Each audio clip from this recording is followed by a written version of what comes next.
This story begins with Spider-Man patrolling the city from crime when he overhears an ongoing robbery and joins the police car chase. He tries to capture the crooks but suddenly experiences excruciating pain due to his mutation, and Spider-Man falls to the ground. The criminals decide to use the opportunity to take him out while he's lying on the floor in pain. The police arrive just in time to chase them away, and Spider-Man escapes. Spider-Man seeks out Dr. Mariah Crawford, who has been working on a cure for Spider-Man's disease after he helped cure Craven, her lover. He tells her of the excruciating pain he has been experiencing. She informs him that she's making progress in making the cure and has developed an untested serum that may return his blood cells to normal. She worries that the cure may inadvertently destroy him or remove his spider powers altogether. When Dr. Crawford refuses to give him the serum until she thoroughly tests it, Spider-Man goes on a rampage and starts trashing her lab. She finally gets him to calm down after mentioning that he is turning into the very monster he fears becoming. She gives him the serum but warns him before he leaves that taking it may be a big mistake. Worried that it may do more harm than good, Peter Parker, aka Spider-Man, takes the serum back to his lab at ESU to test it on his blood from outside his body. He later notices a presence, so Peter puts the serum inside his locker to check the lab. Little did he know that Michael Morbius had been spying on him from the shadows. After analyzing the serum, Michael discovers that Peter's mutated blood sample and serum can grant a person extraordinary powers. He tries to replicate the serum, hoping it would get him to win the competition to become Dr. Connor's assistant at the university. Michael set up a lab at an abandoned building and borrowed equipment from ESU for his research. Felicia Hardy discovers what Michael has been doing and strongly disapproves of his decision. He explains he's not only doing this to win the competition, but also to find a cure for his hometown's disease, which is plagued by an unknown virus. He reveals that he has been studying the unique traits of vampire bats to make a cure. When Michael used the Recombinator device to analyze further the mutated blood sample he got from Peter, one of the bats escaped from its cage and got bit by it. The bat then bites him, mutating him into a vampire-like creature. After his uncanny transformation, Michael acquires superhuman strength, enhanced senses, flight ability, and an insatiable thirst for plasma. He flies off to feed, and after draining several victims of their plasma, Michael is attacked by Spider-Man. Spider-Man finds Michael's tape recorder in their quick scuffle to discover that Michael has become a vampire after experimenting with his mutated blood sample. Spider-Man suspects that Michael will visit his girlfriend Felicia, so he visits her as Peter and warns her about him. Felicia doesn't take it quite well and scolds him, who assumes Peter's just jealous of Michael. After Peter leaves, Michael arrives. But Felicia gets scared of his appearance. Peter returns as Spider-Man and chases Michael, and they fight it off on the rooftop. Spider-Man knocks out Michael, who returns to being human as the sun rises. Witnesses find Spider-Man on top of Michael and suspect he's responsible for his disappearance. Once the sun is set, Michael turns back into a vampire again and escapes from the hospital. When Felicia finds Michael missing from the hospital, she assumes that only Spider-Man could have taken him from a 6-story building, so the cops place an APB on him. Meanwhile, Peter has decided to take the serum after seeing Michael struggle with his mutation, but instead of getting cured, he feels excruciating pain and suddenly sprouts 4 extra arms. In an abandoned warehouse, a group of criminals is hiding from authorities with a kidnapped rich girl for ransom. Frank Castle, the Punisher, has found their hideout and breaks into the place alone. Although they outnumber him, Punisher takes them out one by one and rescues the hostage. Cops arrived on the scene and Punisher exited, fearing he'd be captured as a vigilante. As he escapes, David Lieberman, aka Microchip, calls him and informs him of another job he wants him to take. Microchip explains that this is a special case and sends him a picture of Spider-Man. Worried Aunt May or Mary Jane would see him in that state, Peter quickly went to find Dr. Crawford and asked her for help. She feared that the serum only accelerated his mutation instead of curing him. When she mentions Michael escaped from the hospital, Spider-Man quickly rushes outside to find him.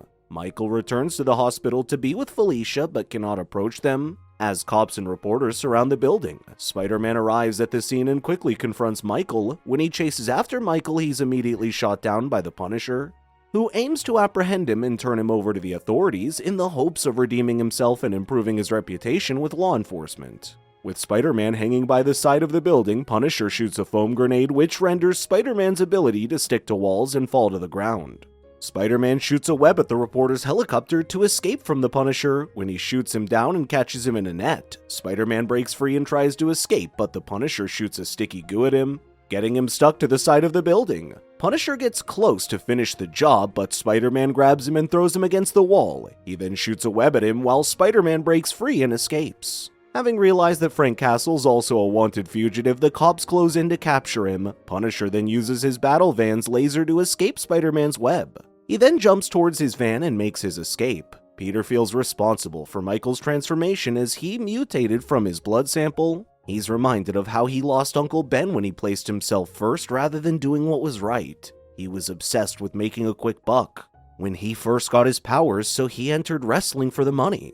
When a thief stole from the arena's owners, he let him go, claiming he was only a wrestler and not a cop. When he later got home, he was informed by the cops that his uncle died trying to fight off a robber that had broken into their place. When Spider-Man tracked down the robber that killed his uncle in an abandoned warehouse, he realized it was the same robber he had let go. Since then, Peter has felt responsible for losing Uncle Ben, because he did not do what was right. Hoping to find where Michael is, Spider-Man returns to his house to analyze the tape recorder he found on him. Spider-Man extrapolated where Michael flew by triangulating the sounds he heard on the recording. Little did he know that the Punisher was just a little behind him. Following the tracker he had on him, Spider-Man traced Michael's lab to an abandoned building where he sneaked up on him. When they were fighting, Michael accidentally broke the device he was working on. He's furious at Spider-Man for interrupting him to complete the cure he was working on. Michael charged at Spider-Man in a rage set on quenching his thirst. When Spider-Man fends him off, Michael flees to find another victim he can feed upon. Spider-Man tries to make chase, but the Punisher arrives and shoots at the window where he is perched. He tries to escape, but Spider-Man gets shot and falls into a warehouse. When Punisher chases him into the warehouse, Spider-Man turns for the worse as he mutates again, turning into a giant man-spider. Punisher is taken aback by the horrific monster that Spider-Man has turned into. He struggles to fight the man-spider as he stood no chance against it in terms of strength. He can even spit acid at him, which Punisher barely dodges. When he tries to escape, the man-spider catches him with his web and pulls towards him. Punisher quickly calls for his battle van and narrowly escapes with his life. After firefighters put out the fire in the warehouse, a witness provides a detailed description of the man-spider, to which the police chief puts on APB on Spider-Man. When Dr. Crawford saw the news, she quickly called Sergei Kravenov, aka Kraven the Hunter, and urged him to return to New York to help Spider-Man the way he helped them in the past. The next day, Kraven arrives in New York, where Dr. Crawford fetches him at the airport. She explains that she worked on an antitoxin that may help Spider-Man revert to a human, but needs to be administered soon before the mutation becomes permanent. He claims that although he no longer has super strength, Kraven's still a hunter and intends to track down the man-spider before the night's end. The Punisher returns to his base to restock on weapons. Microchip tried to convince him to stand down, explaining that they were not equipped to deal with monsters. Punisher suspects that the man-spider will retreat somewhere he can hide from the daylight to rest. He claims he has a tracker on him, which he will attack when his guard is down. Microchip worries that he is too overworked on his job and thinks he might be too old for this line of work, but realizes that he cannot quit as someone has to look out for Frank. Man-Spider returning to ESU in search of Michael when he noticed a girl resembling Mary Jane. When the girl screamed, Punisher quickly rushed to confront it. He came prepared for the Man-Spider, blocking its acid with his shield. He chases Man-Spider to the roof where he shoots sticky goo to keep it pinned to the wall. Punisher is about to finish the job when Kraven arrives and disarms the Punisher of his weapon. Man-Spider breaks free when he sees Michael entering the building while Kraven and the Punisher are distracted. Kraven criticizes Punisher for being a vigilante who thinks he's above the law. Punisher breaks free from Kraven's grip and shoots a net at him, warning him to stay out of his business. Kraven explains that revenge is a foolish reason to hunt, but Punisher claims that it works for him and he leaves. Michael's torn between his love for Felicia and his insatiable thirst for plasma. Worried he might hurt her, he returns to ESU to seek help from Deborah Whitman, but when she is scared of his appearance, he tries attacking her. Flash Thompson, a quarterback at the university, hears her screams and tries to save her, but gets drained of plasma instead. The Man-Spider arrives and stops Michael before he can do any more harm. When Deborah regained consciousness, she saw the Man-Spider on top of Flash. She scared him off when she pulled the fire alarm on him. Man-Spider returned home, but when he sees Aunt May, he goes around to see Mary Jane instead.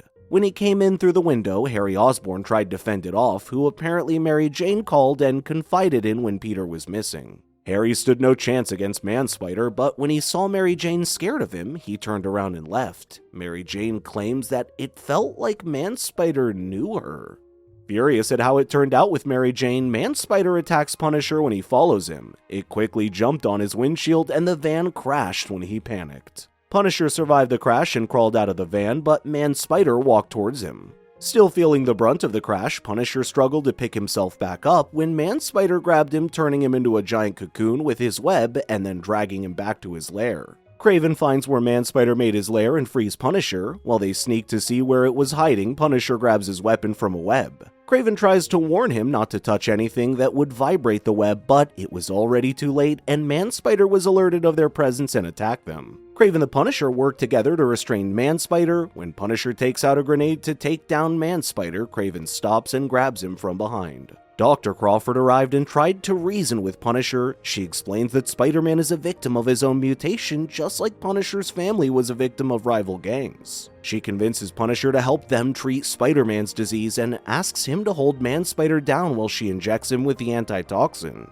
The cure worked and Man-Spider reverted to being a human again. Losing the extra arms he grew, Dr. Crawford asks Punisher to cover Spider-Man with his coat to protect his identity. She explains that Spider-Man wore a mask for a reason. Punisher returns the mask he held onto as a trophy for taking him down. Before Punisher leaves, Kraven explains that Spider-Man is innocent of the kidnapping charge, as opposed to what the news has made everyone believe. The next day, Kraven returns to Africa with Dr. Crawford to find a cure for Spider-Man. Spider-Man thanks Dr. Crawford and Kraven for saving his life.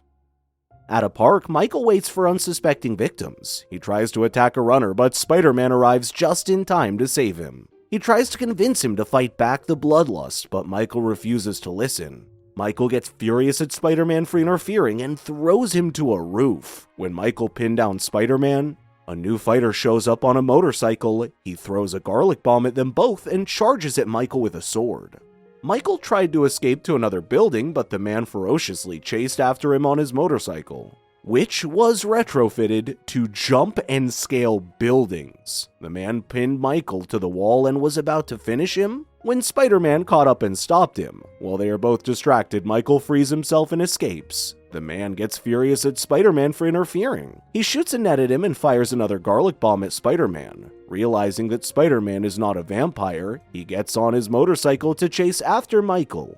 Spider-Man tried to stop him, but the man's eyes turned red and grew fangs. Spider-Man was taken aback by his appearance and was tossed aside. Spider-Man manages to throw a tracker at the mysterious man before he fled.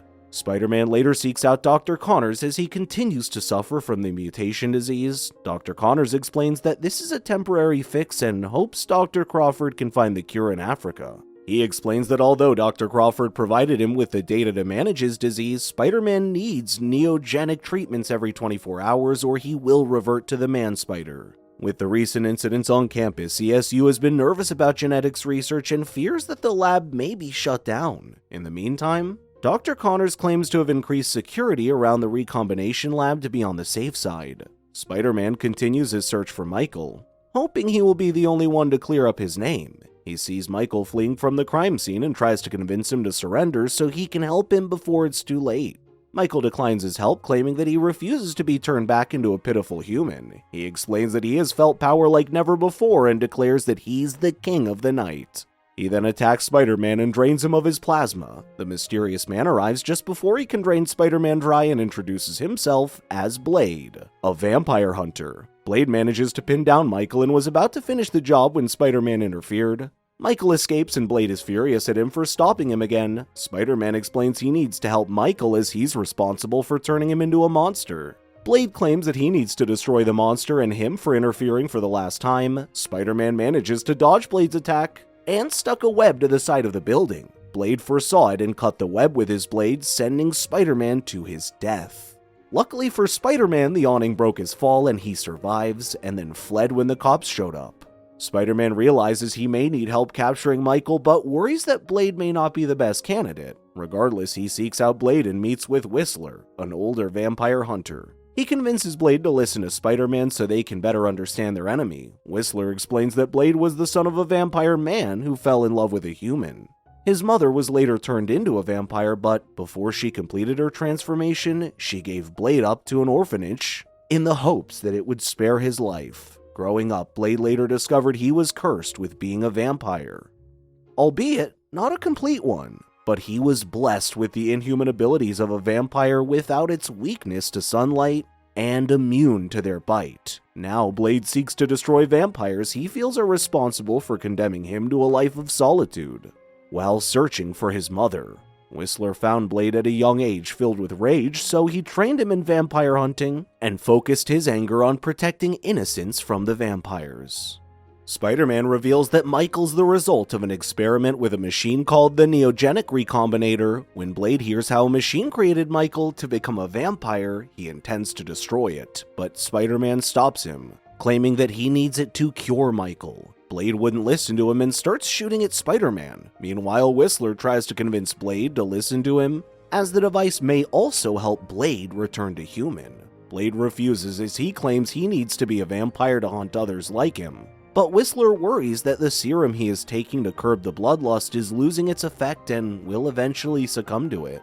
Michael is torn as he wants to be by Felicia's side but worries that she might get scared of his appearance. He returns to ESU to steal the Recombinator but is stopped by Blade, who waits for him to show up and uses artificial sunlight to weaken him. Michael catches Blade off guard and attacks him with his weapons. He then drags Blade by the legs and drops him in a smokestack. Spider-Man arrives just in time to save Blade. Michael breaks free from Spider-Man's web and escapes with the Recombinator. Worried that Michael has everything he needs to make more vampires, Blade finally agrees to team up with Spider-Man, and together they chase after Michael. Spider-Man claims he knows where Michael is headed and the two head towards EXG Electronics. He explains that although Dr. Connors increased security at the lab, Spider-Man feared it would not stop Michael. So he took a special CPU chip from the Recombinator. Without it, the device won't work. Spider-Man explains that this is the only place they make these chips, so he thinks Michael would make his way there.